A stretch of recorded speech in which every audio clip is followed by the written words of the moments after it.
I had the coolest job that any electrical engineer could ever have on the ground crew for Solar Impulse 2, the first solar-powered airplane to fly around the world only using the power of the sun.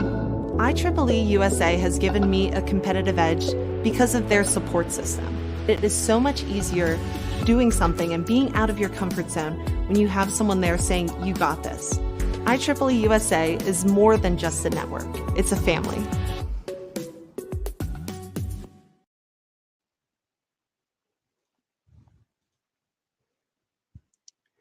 Good afternoon, folks, and thanks for tuning in to today's IEEE USA live stream webinar, Price Your Consulting Services Right and Grow. I'm your host, Jonathan Cho. IEEE USA's goal is to create programming that is valuable, relevant, and of interest to you. We'll be sending a short survey to all registrants after this event and would love your feedback. We value your opinion and would appreciate it if you could take a few minutes and share your thoughts. Our presenter for today's webinar is Laura Burford, who returns us for another great consulting-oriented webinar. Laura is a business advisor to independent consultants and boutique consulting businesses. Some people refer to Laura as a consultant to consultants. What Laura does is she leverages her 30 plus years of consulting experience and expertise by partnering with consultants, helping them clarify their focus, get clients, and make money. In addition to being an advisor, Laura is also an author, speaker, and educator. But I'll let Laura explain more about her. Welcome, Laura. Thank you, Jonathan. I appreciate the nice introduction, and I'm glad to be back here again. So, I really am glad to be back here and talking about a topic that many people struggle with, and that's pricing. How in the world do you price your consulting services? And many times I get asked questions, and I could have called this session any number of things, but many times I get questions about pricing, such as, how in the world do I determine what is the right price to charge? And people struggle with it.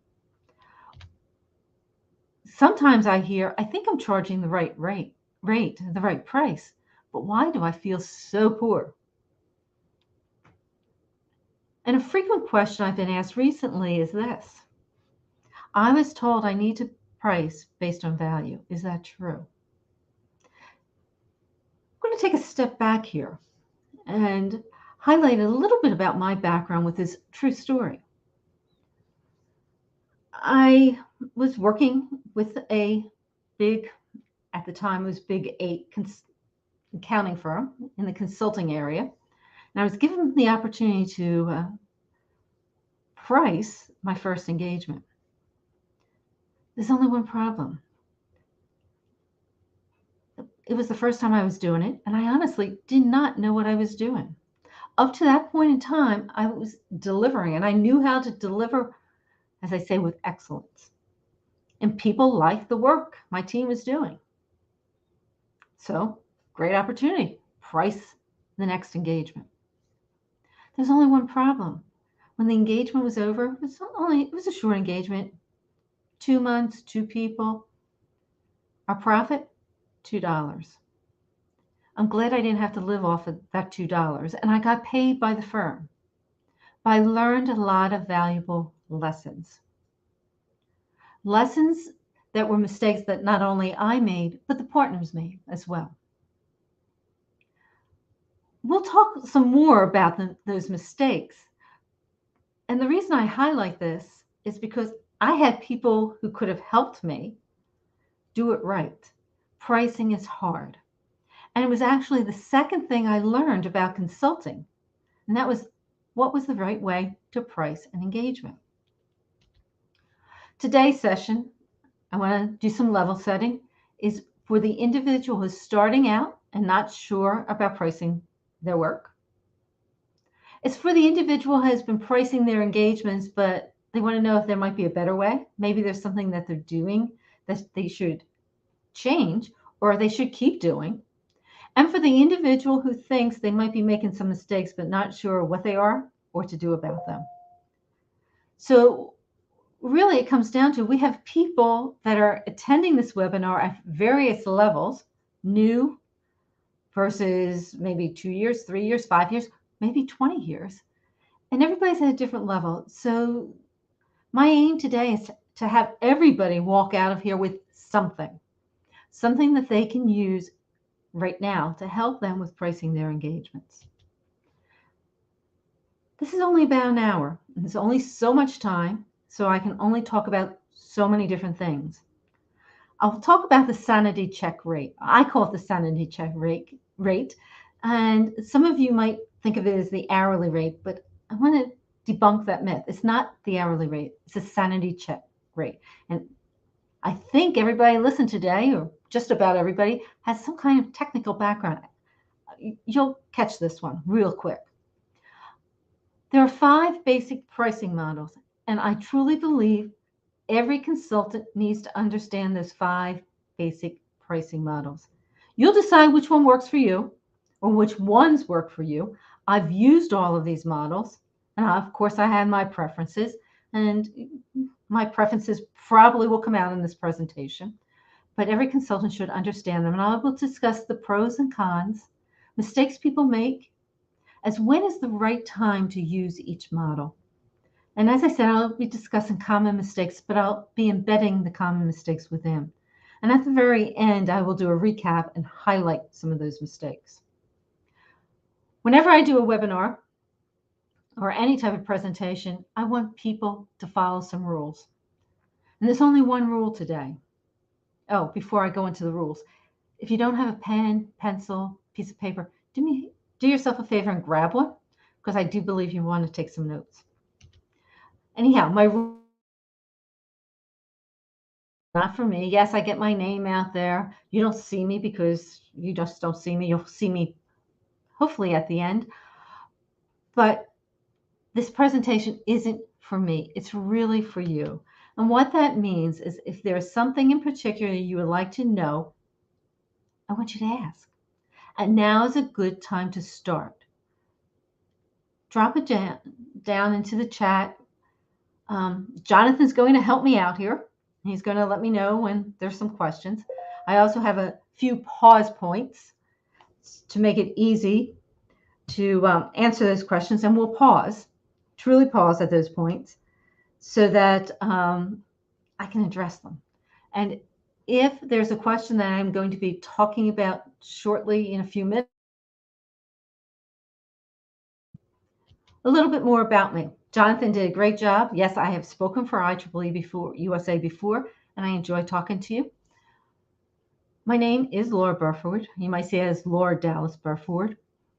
I've been consulting for most of my professional career. I started out in industry going through 2 very fabulous management training programs, and I learned a lot from both of them that I've carried forward. But as I said, I didn't start in consulting. I went to consulting, went back to the corporate world to work with a client and start a department for them, then went back to consulting. And over the years, I've set up internal as well as external consulting operations. I've run large projects, initiatives, set up businesses, set up PMOs. And I actually went out on my own 20 years ago after 9/11. At the time when 9/11, when the towers came down, I was the managing director of a startup, an international startup consulting operation. We were doing quite well, but my main office was 4.5 blocks from the towers. So at that point, I decided to go out and start my own business. Since then, my business has changed to where it is today, a business that focuses solely on helping that individual and those boutique consulting organizations build successful businesses. I do it because I want to see people succeed, and the world is changing and more people are faced with the option of freelancing or consulting.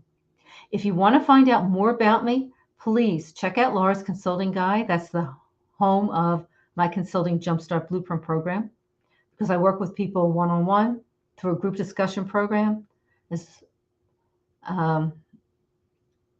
well as just customized work. But the Consulting Jumpstart Blueprint program is designed to help anybody who has not mastered consulting succeed. You can find out more about me on LinkedIn. If you would like to connect with me on LinkedIn, please do so. Just do me a favor.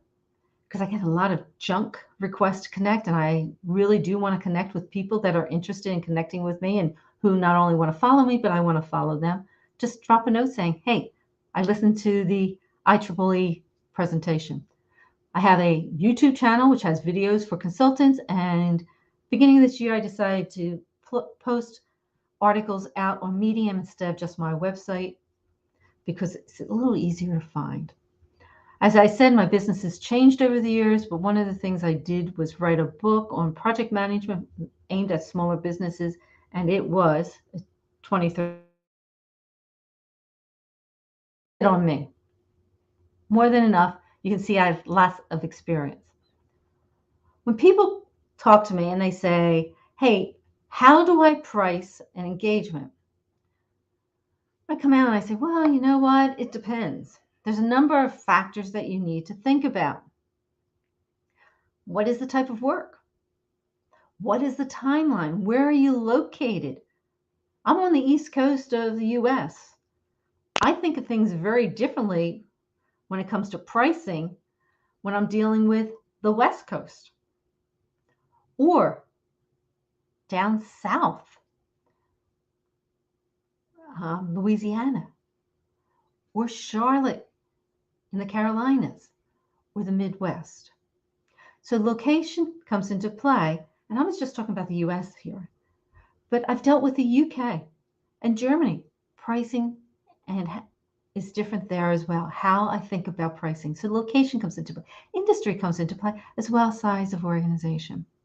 So there are factors that will impact how you think about pricing and your decisions, but there are keep in mind. The first one is you. The second is your client. When you're pricing engagements, you have to think about you. What type of consultant are you? Where are you on, and I talk about the consultant's ladder, where are you on that ladder? You also need to think about your client. And when I talk about your client, what do they expect from a pricing perspective? Do they have some guidelines that they need to follow? If you're working with a small business owner,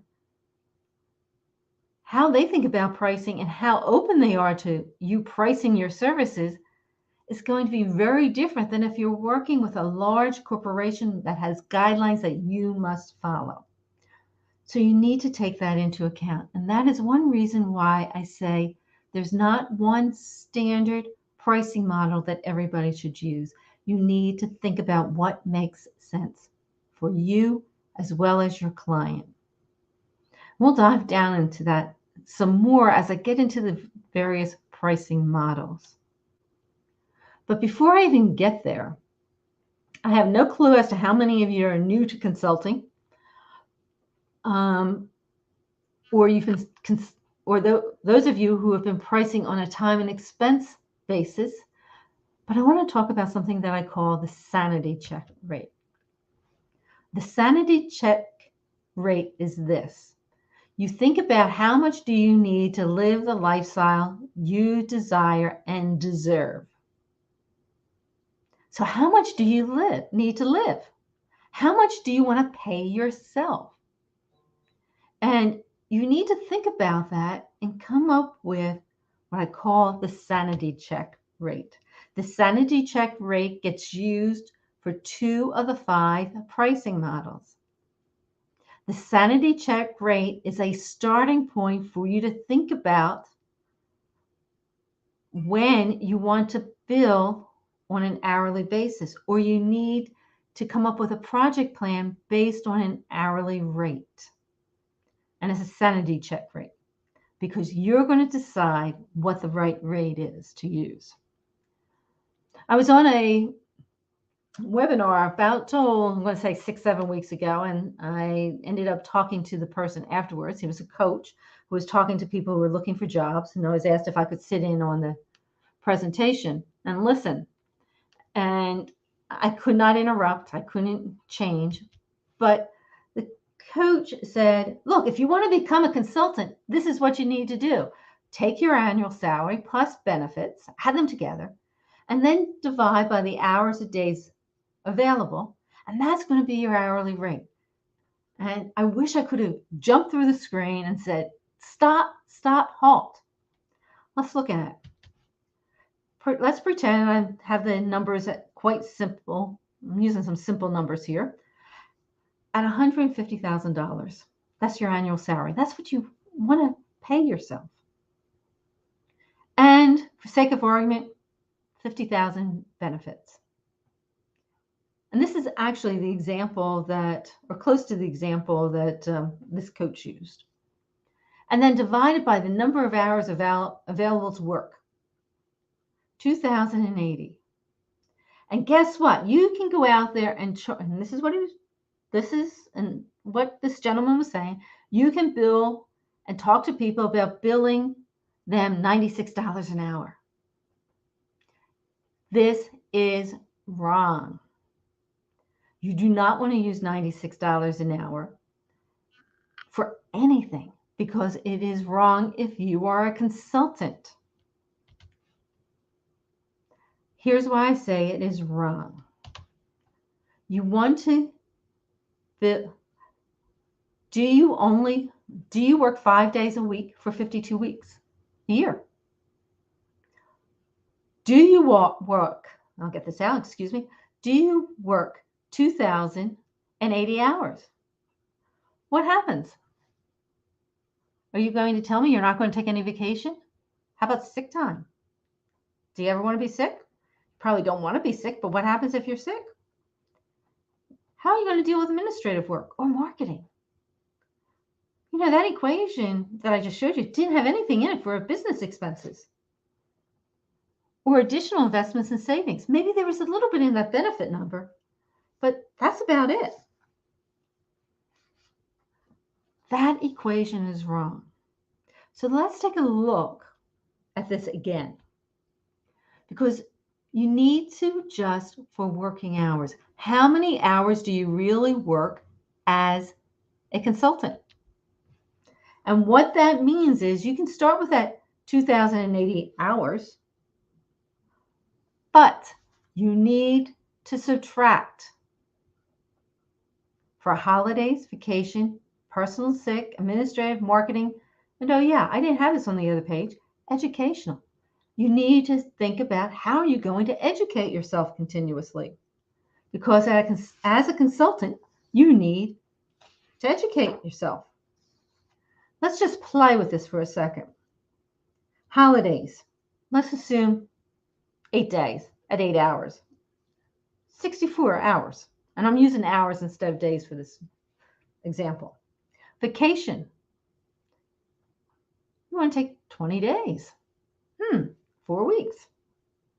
160 hours. Personal sick time. 4 days, 32 hours. Is that realistic?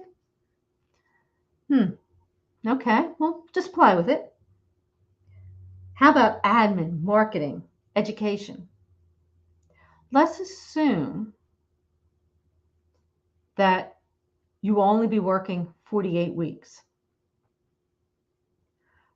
But for administrative, marketing, and educational, you're going to take 2 days out of the 5 for that because you want to build your business.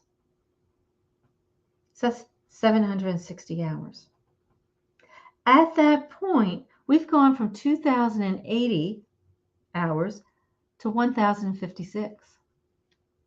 And now you want to add back on the number of working weekend days. Let's look at this equation, taking this into account.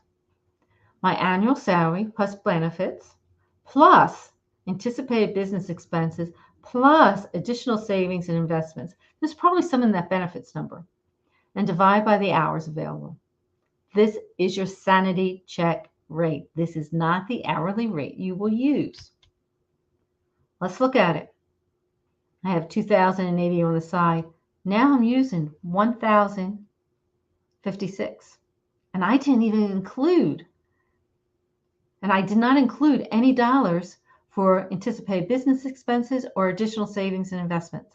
The reason I didn't, because I wanted to do some apples to apples so that the only number that was changed was the hourly number.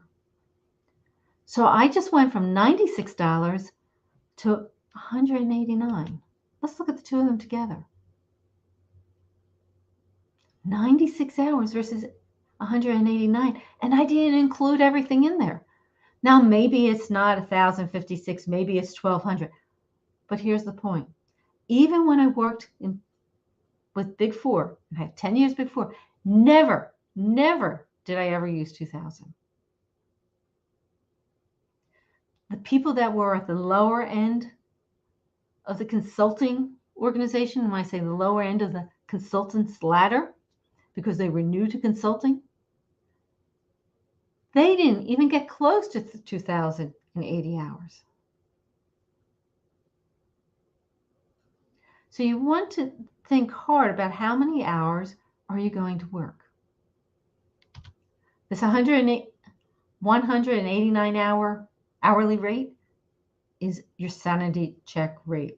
You may or you may not use it as you move forward, but it gives you some idea as a starting point as to what you need to think about if you were billing annually and you wanted to make 150,000 or pay yourself rather 150,000 a year. I could go into more detail on this, not going to. I think you get the idea. If you want to listen to a video that goes into more detail and walks through some examples, and there's some spreadsheets out on my YouTube channel, there is a video. It's about 10 minutes. It says how to determine your hourly rate. Help yourself to it. Jonathan will drop the URL in the chat a little later, but it's out there. Help yourself to the video and walk through it. This is your sanity check rate. At this point, I'm going to pause a second and ask Jonathan if we have any questions.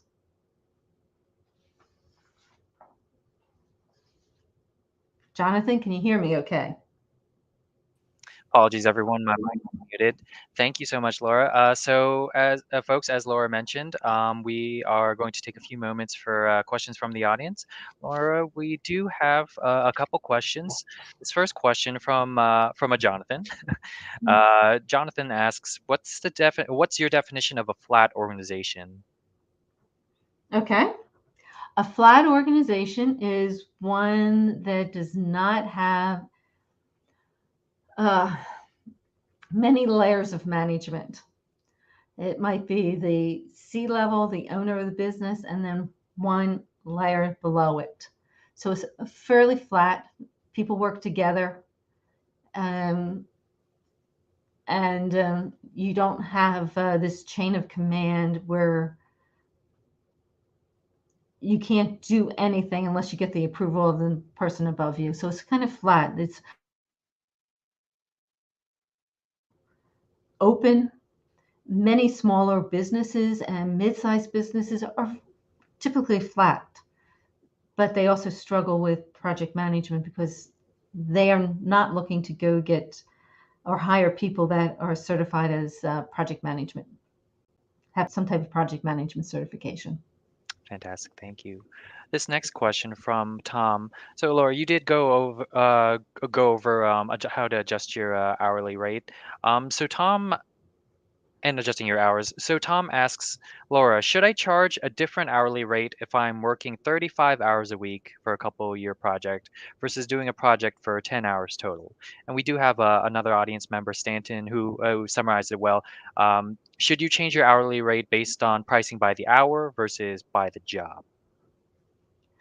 We'll get into that a little bit more. Yes,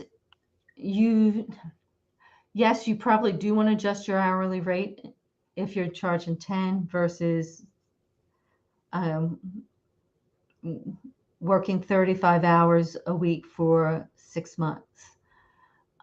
But I'm hoping that you start thinking and try to stop thinking about charging on a time and expense basis. And hopefully that'll come through a little bit as we get into the models. But yes, you do take into account the timeline of the project when you come down to charging and how much you charge. Fantastic, thank you. And I believe that's it for now. Okay. Okay. With that said, let me jump into the models. And the two people that asked about the hourly rate, hopefully some of this will help a little bit as we talk here. There are 5 basic pricing models. And as I talk here, I'm just going to talk in basics because there's so many variations, it's unbelievable. But I truly believe every consultant needs to understand that there are different pricing models, and companies know that as well. And they have their own standards as to what they expect. I've used all these models, every single one. I have my preferences. And as I said a few seconds ago or mentioned, hopefully people will start to think about moving away from time and expense, because I do totally believe it is not the best model for any consultant. And we'll dive down into that. Out of these 5 models, they are either divided as project-based or advisory services. So here's where we're at. Time and expense, fixed price, value-based, risk-reward, or project-based models. And you price based on the end, and there's some deliverables in between. Retainer is an advisory service model.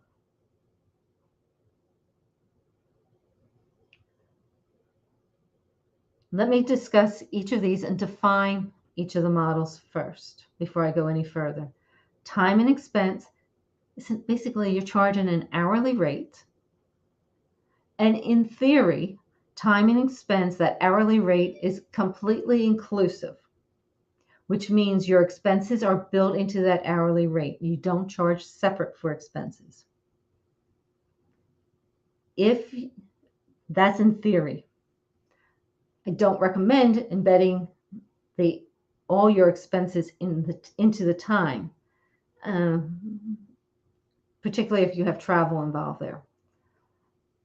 But that is time and expense. Fixed price, you charge one fixed price for the entire effort. Again, expenses should be embedded. But you might not want to do that either. You might want to keep expenses out. That's where some of the flexibility comes into play. But it is project-based. Value-based is project-based as well. You have to have a project, but value-based is built on trust. It's truly a relationship model. It's also referred to as the win-win model. And your pricing is based on the value that the client is obtaining. Risk reward, in theory, is you get paid nothing, not 1 cent, until the job is done and it is considered successful by the client. And retainer, I consider the insurance policy. Is excellent. Adding a retainer option to any proposal is an excellent option for any consultant, because once you finish the work, you want to stay in touch with the client. And sometimes the client wants to stay in touch with you, and they're open to having you on a retainer for a period of time. That's just one way to use retainer. The second thing, that each of these pricing models fall into either a value or cost basis. Time and expense, fixed price. Cost base, this is where your sanity check comes into play. Sanity check rate comes into play. The other 3, value-based, risk-reward, and retainer, the price is based on the value the client achieves by the services you provide. It's important to understand all of these and then decide what makes sense for you as well as your client. Let's start and dive down somewhat into the project and cost-based models, time and expense, and fixed price. Time and expense. It's the easiest model for a consultant. It truly is. You have to figure out what that right hourly rate is. Yes, you can do it by engagement. More, it's a good way to do it.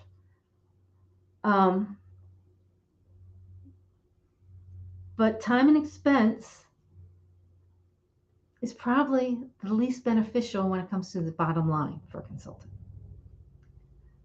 And as you want to build your business, another con is you can be perceived as a pair of hands. That's it. A pair of hands. Not really that trusted advisor. So if you want to be the trusted advisor, I truly recommend you if you're using time and expense, you start moving away from it. Time and expense is an excellent model for high risk engagements where you're not taking on the risk, nor do you want to take on the risk. It's also an excellent model if you can't get your hands around the work that needs to be done. You try to put together a project, but you can't, a project plan, but you can't really figure out what needs to get done. And there's a couple of different ways you can handle that if you're in that type of situation where you can't figure out what needs to get done, one of which is to do an assessment first. But if you can't wrap your arms around the project, time and expense does work. But there's also a big challenge, a big mistake that consultants make with this. More than one client, or at least I've seen more than one client, and I know this from talking to many consultants, ask for a cap on the work, a cap on how much it's going to cost them. You do not want to put a cap on the work if you're using time and expense. If the client wants a cap put on the work, I'm going to strongly recommend you go with fixed price because in all honesty, that is what you're doing when you put a cap.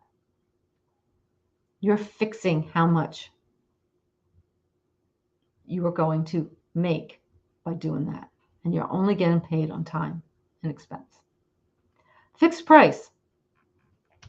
The pro, as a consultant, you really are responsible for the work. And some people can think of that as a con as well because you are absorbing the risk. And time and expense, the client absorbs the risk. That is, unless they really want you to cap it. And the con is, for this, as a consultant, this can be risky if you do not know how to create a project plan. And when I talk about creating a project plan, I'm talking about thinking about everything that needs to get done. How many people you need to do the task? Is there lead time, lag time? How do you build risk into that? How do you account for that? I grew up in the consulting industry with fixed price. I like fixed price. I've been very successful whenever I've used a fixed price. Outside of that first one, which was a fixed price where we only made $2, I learned how to deal with this. So you want to think about using fixed price if it makes sense. But again, you have to come up with a cost, a price to quote based on some type of rate. And that's where your sanity check rate comes into play. And that sanity check rate that I'm talking about, it could vary by project. It might not. When I was running my business where I was working with small businesses, the rate stayed the same. It didn't matter if I was providing a fixed price.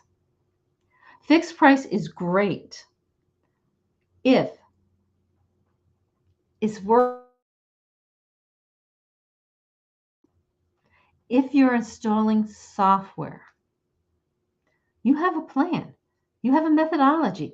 You are able to wrap your arms not only around the work that needs to get done, but you know how long certain tasks are going to take. Clients like this because they know up front how much it's going to take. So this fixed price is great for those repetitive type engagements where you have a methodology. Software, hardware, you're doing some analysis and some work, but you're really providing consultative services around something that has been done over and over. How you look at it and the risk to you is different than your clients, and you do need to keep that in mind, but fixed price. So there are the two, project and cost-based models. They're both good. Fixed price from a consultant's perspective and bottom dollar line is better than time and expense. There are some corporate clients that want fixed price when you get into the tech area. They don't want to be billed on a time and expense basis. They want fixed price, or they want the next model that I'm going to talk about. And that ties to the pricing models that are project advisory and value-based. And that is the value-based model, where you are charging or quoting a price based on the value that the client is going to obtain from that project. You still need to put together a project plan. You still need to figure it out. But value-based is also called a win-win model. It's a partnership model. And the reason being because risk is absorbed by both parties, the client as well as the consultant. The pro, there's a lot of agreement with this one. You start by agreeing on the value of the project and you agree on the price. There are way far many more pros with value-based than there are negatives. The biggest con is you must have a relationship, a trusted relationship with the client. I spoke a few months back, probably in April, and I think the video is out there on the best way to get clients. And one of the things I talk about is you need to build a trusted relationship with the client. So the biggest con with this one is you have to have that relationship for this to work because you work together. You absorb the risk together. Risk reward. From a bottom line perspective, guess what? This is the best bottom line model. You receive a high percentage of the value on successful completion. The negative is, as a consultant, you absorb all of the risk. There is no relationship. And you better know what you're doing. Because if you don't succeed, you get nothing. And I've watched people spend 2 years and end up with nothing because they were not able to meet what they said they could meet up front. Now, there are a number of variations to this risk-reward model, but I'm providing you theory. And I've watched many consultants think, this is great because I'm going to make all this money. And not really take a step back and say, is this the right model? This works well if there's something new that's happening. This works well if the client is really open to doing something and is open to paying you if you can make them look successful and they don't have the time to do it themselves. Many times I've seen this model used when there's a business owner who would love to do something, doesn't have time. This is only going to add to their business. But if they don't get it, they can still succeed. And that takes us to the next one, which is retainer. This is, the pro is recurring revenue. You get the money every single month. The con is so easy to take on more clients and never even realize that you're overbooking yourself. This is an advisory model. And this model really only works for the people that are at the top of the ladder or the top of the consulting ladder. When I work with consultants and they're going out there and they're putting out discussing options with a client, this is one thing that I ask or I recommend consultants consider. If they're going out and they're going to be working with a client for a period of time, and when they get to the end of the engagement, it's basically done, consider offering them a retainer, but offer that up front during the proposal process. So what are a couple of the mistakes? I kind of highlighted a few of the mistakes here that people make. Oh, let me go that way. Let me go this way. With these pricing models. One of the top, when it comes to the time and expense and fixed price, they really don't have a good handle on the cost. Their hourly rate, their sanity check rate. How does that compare with other people? Big mistake, not having that ironed out up front if you're going to use those two models. And yeah, they can change. Another mistake that consultants make is they don't think about, and they're not real clear as to how to create a project plan. And people sit back and say, well, I can't use fixed price because it's too risky. Just mentioned to you, I've done extremely well over the years with fixed price. Fabulous margins, but you have to be able to create a project plan. And I said this once to somebody, and they said, oh yeah, that's because you're certified. I said, wait a minute, can the certification? I was doing this before certification became the thing. You don't need to be certified to be able to create a project plan. You need to be able to think it through. You need to be logical. And I mentioned up front that the partners made a mistake as well as I made a mistake on that. Nobody asked to check my work. I was new to it. To this day, on any of these models, any one that I use, I constantly have a conversation with somebody else to be my second set of eyes. Mistake people make. They don't think to ask for help. Pricing is important to your bottom line. As I said, it was the second thing I learned how to do as a consultant, how to come up with a plan and price. Another mistake people made, and I kind of just highlighted it, is they've never taken the step back and said, wait a minute, I've done this work. Maybe a retainer is an option for them. Take that into account.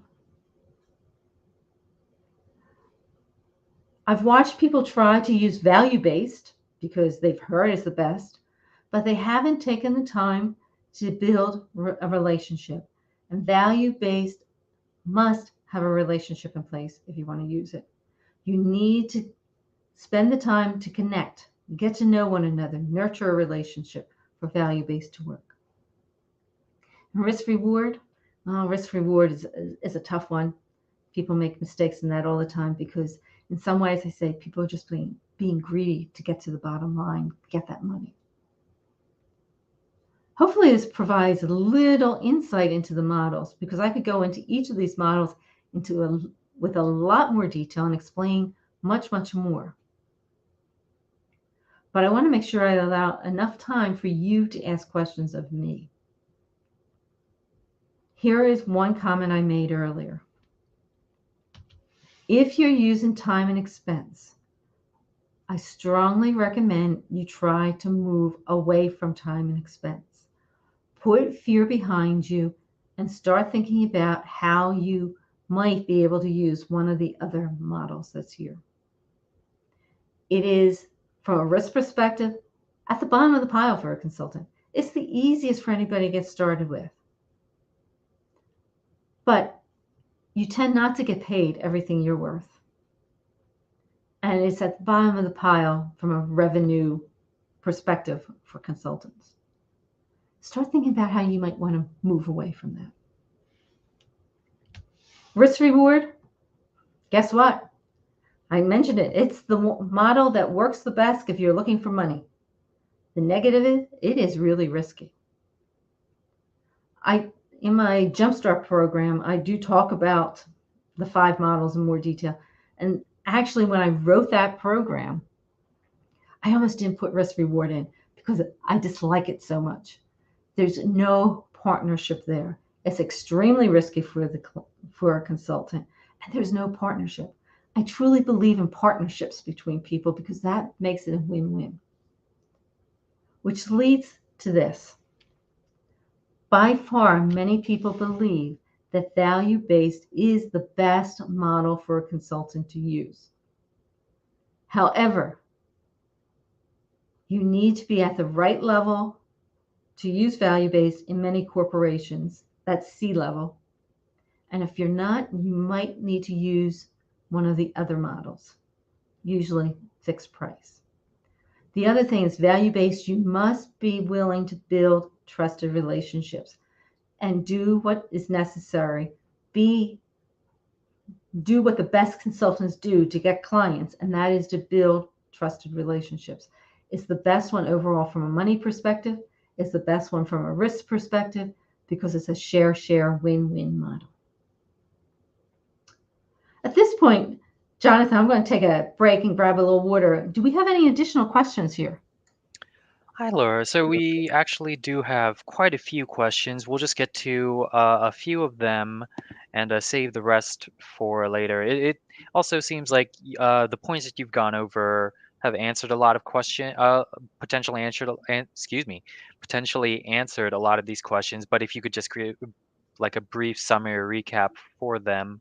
So David asks, how do you handle travel time, and expenses? For example, David takes 3 days for a 4-hour meeting. Travel time for a 4-hour meeting. Okay.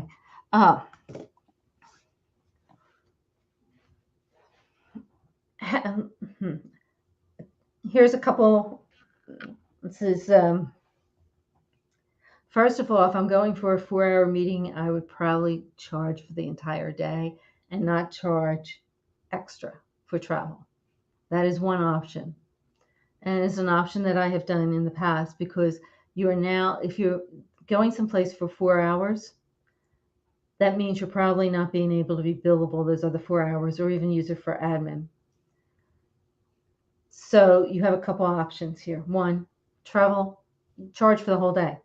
If your day is 8 hours, you charge for 8 hours. Or you charge for 7 hours if you're working a 7-hour day. If the travel is more than a half hour, I recommend you charge travel time. My feeling is if you're within a half hour of your base office, just include that in your overall rate. But once you go past that, you want to charge. So, David, I hope that answers your question. You have two options. One, charge for the travel time in addition to the 4 hours, or charge for the entire day and don't charge extra for the travel time because you are losing time by not being there. Fantastic. Not being there in person. Fantastic. Thank you. So this next question, actually, we have a couple questions about retainers, and I think this pricing model that on the screen definitely helps. But our audience, a couple audience members asks, is pricing by retainer a good model? And another one asked, how do you price a retainer? Okay. The first one was, is pricing a retainer a good model? Is that what the question was, Jonathan? Yes. Yeah, pricing a retainer model is a good model. Particularly depending on the clients you're working with. It's an insurance policy. It's known as you're there if you have a problem and they go to the top of the list. You do need to put guidelines in place. You have to structure the retainers so that it meets their needs as well as your needs. I put retainers in place, and you can't call me on a Sunday morning at 7:00 in the morning. I had somebody do that one time. No. You don't call me at 7:00 on a Sunday morning. So you do want to put guidelines in place around the retainer, but you need to think of it as the insurance policy. I'll flip this, and Jonathan knows this because I said this earlier. This past weekend, we own a home. We had a plumbing problem. I keep a plumber on retainer. As a consultant, I keep a legal attorney on retainer so that if I have a problem, I can pick up the phone and I can call them. So think of it as insurance policy. Yes, it is a great pricing model. It's a pricing model that I've watched many large corporations embrace, particularly with large projects that are going on when the consultant finishes, they're more than willing to do that, and they think about it up front during the proposal process. How do you price for the retainer? This is a value-based model, so you're not billing based on that sanity check rate. You're coming up with a price for this retainer based on the value of having the person or having you, the consultant, on retainer for that client. But again, you have to have your guidelines in place. It's not straightforward. It could be 5,000. I've billed 5,000 when I was working in a consulting organization. Now I don't bill that much because my projects don't warrant it, but or my engagements don't. But you do need to figure out and based on the value to the client of having you available to them. And it varies based on the client. So think about it that way. I hope I answered. It's not straightforward. It's not done on cost, not the sanity check rate, but it is based on value. And I could spend an hour, 2 hours talking about how to come up with a value-based price. Right. Go Thank you ahead, for the Bethany. insight. And folks, I think for the sake of time, we'll save the rest of the questions for the end of the presentation so that we can give Laura time to finish. So Okay. Laura, if you can go ahead. Yeah. A couple things, and I'll do a real quick recap, and we'll get back to the questions. I'd rather get back to the questions and help answer your questions. But here are two things that I'm offering people that are listening today. And some of you might have already done this, and Jonathan can drop this in the chat when we get down a little further. It's great to have a price, but you also need to provide a decent proposal to your clients. And I do have a downloadable proposal template, and it's out there. I've provided Jonathan the link so that he can drop it in the chat. But if you just go to Laura's Consulting Guide, at the top, you'll see free resources. Click on that, go to it, and go ahead and download the proposal template. It's easy. It's about it's a letter format. It should only be maybe 2, maybe 3 pages max. Some people can do it in a page. I've never been able to do it. But it's in a letter format that you can quickly and easily convert into a contract. There are instructions in this document to help you complete it. Help yourself to this. The other, and I'm here to help you, as I said early on, this presentation is for you. And I want to help you, and pricing is an area that people struggle with left and right. So there's kind of 2 things, but one, I'm offering this to anybody that's listening. It's only for a limited time. There's limited seats available. If you want to have a conversation with me about consulting, I'm not going to try to sell you a thing, but if you want to have a conversation with me about consulting, I'm willing to talk 20 to 30 minutes. It's a Zoom call. There's a limited number of seats. You do need to get on my calendar. Jonathan has the link for my calendars here as well. And please help yourself to that also. That's out there. Use it. As I said, this is not a sell. This is an offer to help talk to you about consulting, but it has to be about consulting. Not, I want you to introduce me to this person, or just, I want to get to know you. And with this link, there's even a question there that says, what would you like to talk about? This is for you.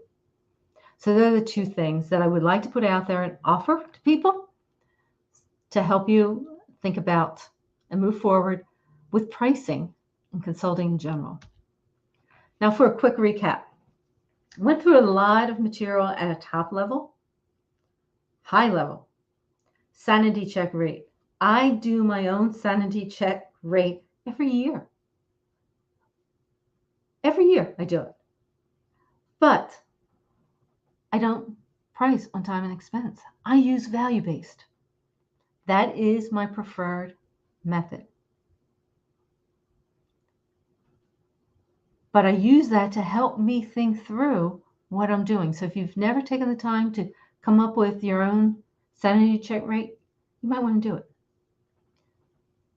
I've talked about the models, and I try to provide a little recap of each of the models back here.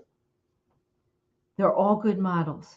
They all work, but you need to take into account you as well as your client and the organization that your client works at. Keep in mind, you get hired by a person, and the company might be paying your check or paying you. They're the ones that are sending you the check, giving you the money.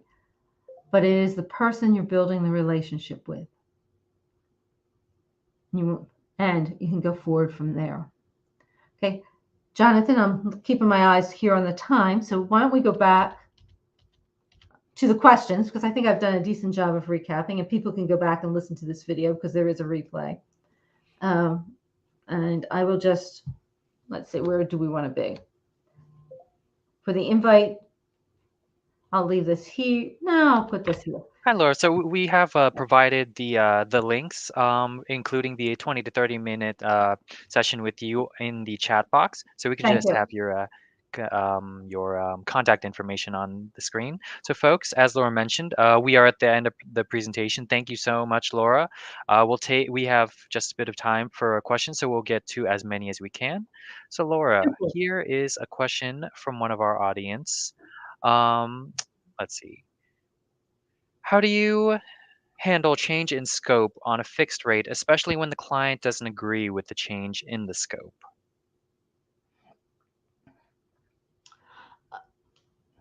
How do I, that's first off, with your proposal, you really need to be clear as to what's included and what's not.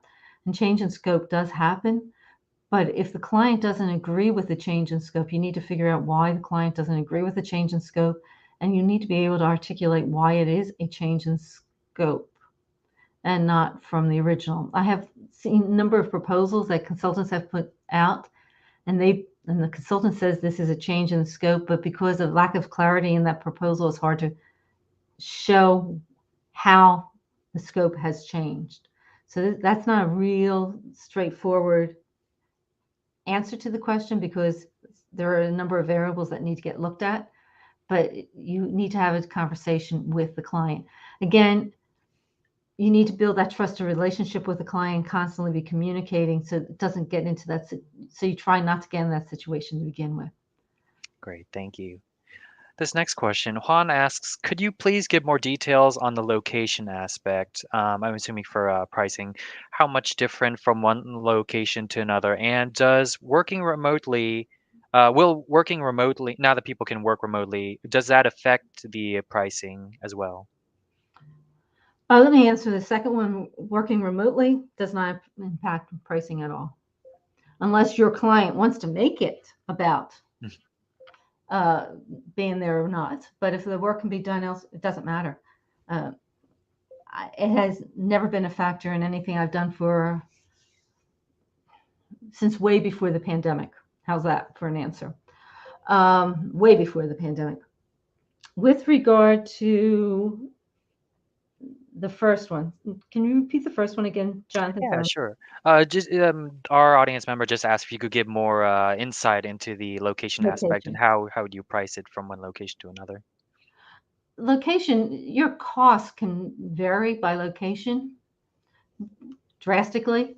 And if you're embedding, I'll just use expenses as part of it. If you're embedding your expenses into the overall fixed price, you need to take into account San Francisco or LA is very different than Philadelphia, or New York and Washington are very different. I live outside of Philadelphia than Philadelphia. So you do need to take into account the factors there. You also want to take into account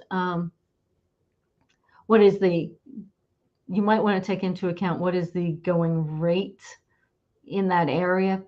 And this comes into play more when you're dealing with time and expense, not time and expense than it does with value-based, because value-based, location doesn't come into play really a whole lot.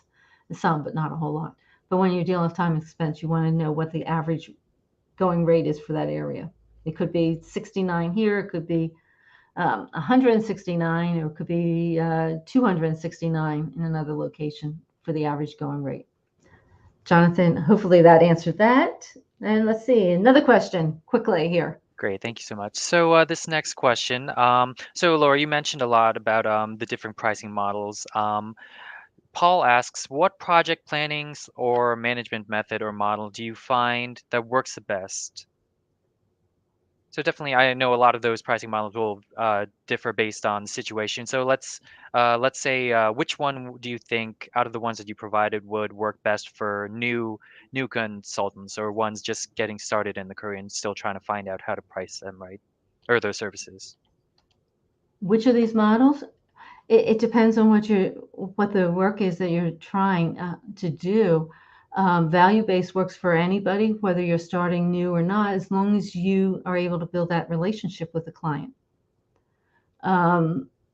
If you really are good at creating a plan and the client says, hey, I won't go with value-based, which happens, I recommend fixed price. I really strongly recommend you stay away from time and expense. I don't care if you're starting out new or if you've been around for 20 years. Great, thank you.